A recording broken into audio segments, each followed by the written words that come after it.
Hey there everyone, my name is Carly-Rae and I'm from downtown Pennsylvania. I'm a full-time student and I love to cook.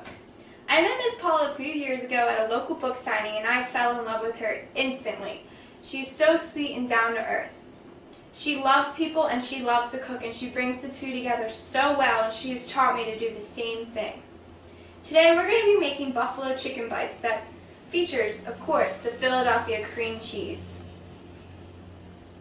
I got the idea for this recipe because I love buffalo wings and all my friends love them too. So I thought, well, this is a great way because they're not that messy and you get cream cheese in it with them too. So the first thing you want to do is turn on your oil. I'm using peanut oil today because I love the flavor and it's great for frying. You need about 2 to 3 inches in a pot this size. And you want to do that first so the oil gets really hot and you get them nice and crispy and crunchy and so good. The next step you want to do is cook your chicken. You're going to cook it in warm water over on the stove. I already done so. I made 3 chicken breasts. You put them in a food processor, chop them up, and then they look like this in the little tiny pieces. When cooking chicken, you always want to make sure you don't cross-contaminate. Wash your hands really well. Wash all the things that the chicken has touched because we don't want any E. coli, nothing, that stuff like that. So now we're going to get to start on mixing all the ingredients together for the filling. First we have the 3 chicken breasts all chopped up. We're going to put that in the bowl. The next step would be a package of Philly cream cheese. This is the original. It's softened obviously. Want it nice and soft so we can mix it off really well. I have about a half a cup of blue cheese right here. We're going to put that in the filling too. And then we're going to put in some hot sauce. You can use your favorite kind of hot sauce, whatever one you want to use. You can use a little, you can use a lot, whatever you want. I like a lot because I like my hot wings nice and spicy, and so does my family as well. This is a great recipe to use for a party, when you're watching a Phillies game, yeah. Any kind of event, and they're good too because you can pre-make them and then freeze them in the freezer, pop them out, stick them in the oven, and they'll be nice and crispy again. So right now we're just incorporating everything with our hands because your hands are your best tools. You want to just make sure everything is incorporated well. Get all the chicken, all the cheese in there together, mixed well with the cream cheese. The cream cheese is great in this recipe because it binds everything together, it gives it a creamy taste. Everything you want to do with the cream cheese, it's so good. Now that everything is combined, I'm going to go wash my hands and I'll be back in a second. Now it's time to make the actual buffalo chicken bites. All you're going to need is an egg, a brush for the egg. If you don't have one of these, you can just use your fingers. And you're going to need wonton wrappers. The most important thing about this is to keep them nice and moist. So I put a paper towel over them to keep them moist. So basically all you're going to do is take a wrapper, put it on a flat surface, take a spoonful of the filling, stick it right in the middle. Oh, forgot to crack my egg. Let's crack the egg, put it in a bowl. You don't need the shell. Whisk it up.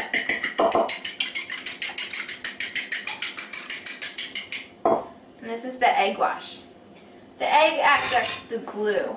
So basically you just want to brush all 4 corners of the wonton.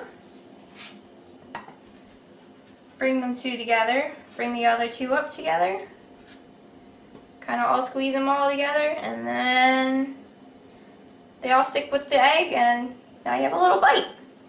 It's just as easy as that. This is a great family helping recipe because they can do an assembly line of your kids. Just put a little in the middle, like I said before. Brush the outside of it. Bring all the corners together. Push and twist. You want to make sure that you have all the corners shut because you don't want any of the filling coming out when you're frying them because it turns into a big mess and everything gets burnt. You don't want that. So we're going to make 1 more of these because I already have some made up. So you just brush the edges.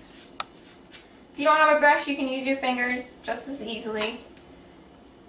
Like I said, your hands are your best tools. Take some of the filling, stick it right in the middle. You want to make sure you don't overfill them too, because you don't want that mess to clean up.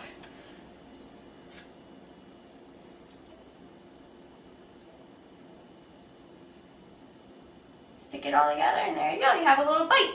Now it's time to fry them. How I do this is I take a slotted spoon, I put one on, dip it in the hot oil so you don't burn yourself and so it doesn't splatter. You want to make sure you don't put more than 4 to 5 in the pot because you don't want to overcrowd it, you don't want to take the temperature of the oil down, anything like that. And you also want to make sure they float so they don't get burned, stuck to the bottom. They fry up very fast, and you also want to remember too, once they come out and sit a little, they also do get darker. While these fry up, it only takes about a minute. When Paula was in Philly a few years ago, she was talking about how she went to a local cheesesteak place in Philly and saying, "Oh, excuse my smell, y'all." It was just so cute. We're like, we're all used to it around here. It was adorable. So you can see, once you have hot oil, how fast they brown up. These only need a few seconds longer. These look so good already. And they're done. So all you want to do is take them out, put them on a paper towel, let the oil drain and absorb into the paper towel. And I already have some made, and so right now we're going to make the homemade blue cheese dressing to dip these in. It's so good and so yummy, and while they're cool, we're going to make it. So I'll see you in a second. Now it's time to make the blue cheese dressing. This is so good and so creamy, and it's so refreshing when you dip the hot buffalo chicken bites in it. So all you need is a cup of mayonnaise. Put that in the bowl.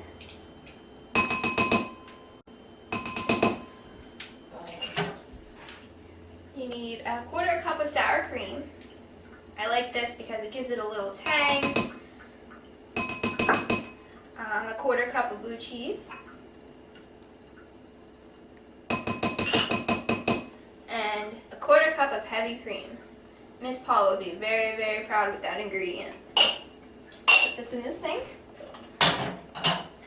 Now you just stir until it's all mixed together. This looks so good. You can't have a hot wing without blue cheese dressing, and the fact that it's homemade makes it 10 times better. Comes together really easily.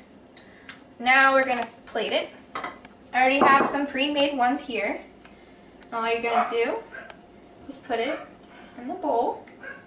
My dogs are barking. They must be hungry for these. And put the ones we made earlier on here with it. Now for a little garnish. I'm going to get a towel real fast and wipe off my hand. Okay. So I'm going to take some chives just to add some green to the plate. Put the tip of the knife on the board, keep your fingers in, and chop. If you don't have a knife like this, or if you don't feel comfortable chopping, you can always use your kitchen shears. Okay, just take some, put it all around, and sprinkle a little bit in there too. A little more. Take some parsley, because you always want to make your food look pretty, because people eat with their eyes first. Put it in there, and there you go. Now it's time to eat. I'm going to take one of these, dip it in the homemade dressing. They're so good. So nice and warm, creamy. The Philadelphia cream cheese. We wouldn't be able to make this recipe without it. So good. Just forewarning you all that when you make this recipe, you're going to fall in love and want to make it all the time. Thanks for watching, everyone. I hope you enjoyed the recipe.